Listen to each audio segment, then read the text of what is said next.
Hey there friends, and welcome back to my channel, or welcome to my channel if you are new. Hello, my name is Royce. I'm a painter, sculptor, and a collector. Today we are going to be talking about my time working on Pinocchio's Daring Journey at the Disneyland Resort.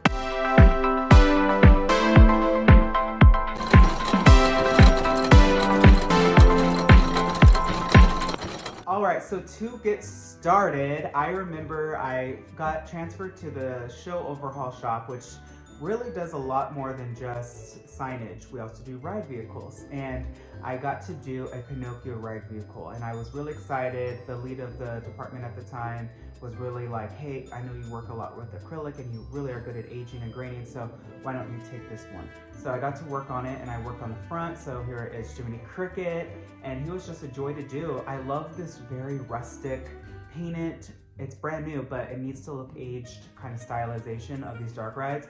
And then I did, I think it's Figaro and Cleo is the goldfish's name. Of course, this was all done with just acrylic and a bunch of washes to give it that aged look, but also still be vibrant and make it look like it got refurbed. But now let's hop into the attraction, which, by the way, I had such a wonderful experience working on Pinocchio's Daring Journey. I can't say that with every dark ride, but definitely this one was fun. And starting out with this first scene, I love it. I think that it's great. You see these marionettes with Pinocchio. I think that this is just one of the more charming attractions at the Disneyland Resort. I got to work on the little Holland doll here, giving her some touch-ups. I remember Pinocchio, actually during my interview, this particular Pinocchio was in the shop, and they actually asked me some questions about how would I paint him. So I have a lot of memories with that particular animatronic.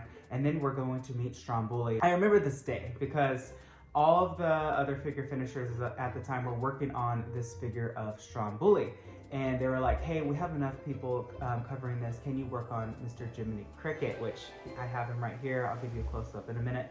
And I was like, sure, I would love to. And you know, I think that at this time I was still fairly new, and I truly felt not ready to take on such a large animatronic because Stromboli is like 6-7 feet tall. He's just gigantic.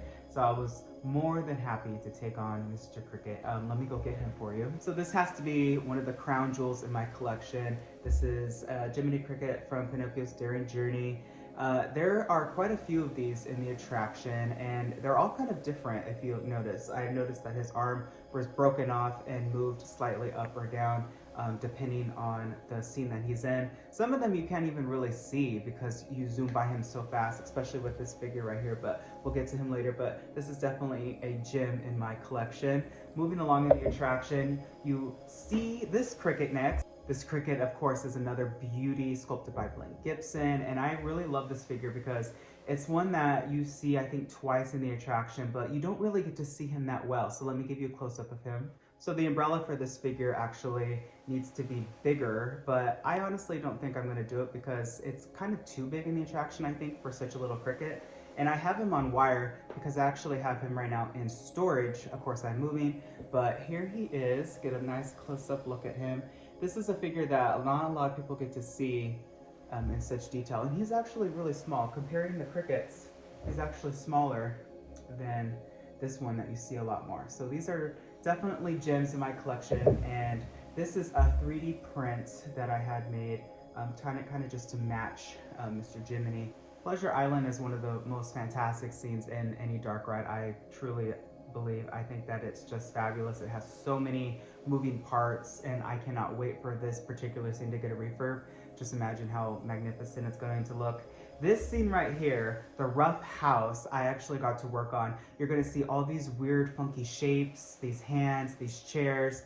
I remember my lead coming to me and he told me, take pictures of how this looks and then redraw them to size because they're going to be new cutouts and refurbed. So basically what this is in the background is this weird mesh of metal pieces that are cut out to look like this, and there's a light in the background, and it's showcasing the silhouette to the audience in the show vehicle. So it was a very fun project, very weird project to work on, but I was more than happy. So those are my drawings blown up and cut out forever, which is just so cool. This scene, I'm surprised still lasts because, I mean, he says jackass, and this is a Disney attraction, like what's going on. But I actually really enjoy this scene very much. I didn't get to work on anybody in this scene, but this next scene I did. This is kind of very dark, so you really, I wish the lighting was better, because the amount of detail on every single wood piece and beam and even the crates, they took so long to paint, and they're just so beautifully detailed. These donkeys I got to work on. I gave them a little bit of a highlight, and these donkeys, it's very interesting because they actually have real clothes on, and I think that besides the blue fairy, they're the only animatronics in this attraction that has real clothes. Everything else is just resin. And then of course you see Mr. Jiminy Cricket again.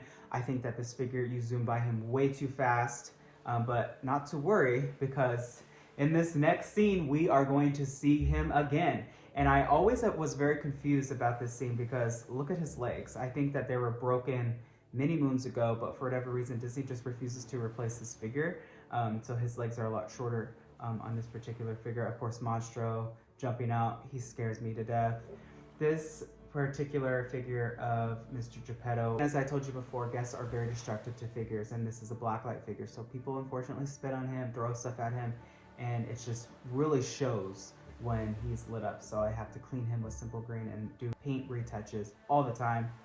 And then you see Mr. Cricket again here. You can see him a little bit better here and for a little bit longer, but this is actually one of my favorite scenes in the ride.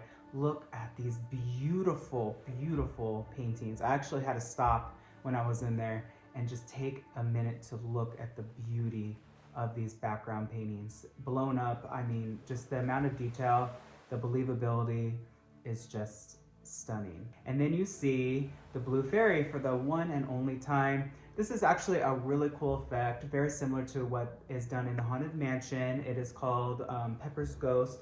She's actually a full figure, clothed, painted in black light, but she's behind a scrim, and when it's lit up, she reflects on a mirror, and then the light turns off, and then she disappears. So it's a really neat effect. I do wish that, you know, we got to see her more times throughout the attraction, maybe in the beginning, but then you get to see this really charming scene of Geppetto, like looking at Pinocchio, like, oh, you're alive. And then I got to work on this really fun figure of Figaro. My mom's cat's name was Figaro, so I was really excited to work on him. And then we go into the final scene. This scene for me was a scene that I will never forget. I'm going to make a separate video on this one day. I'm not ready to talk about it right now, but it involves this angel clock, which I got to paint. And it was just, it changed my life. Something happened in this room that changed Royce's life.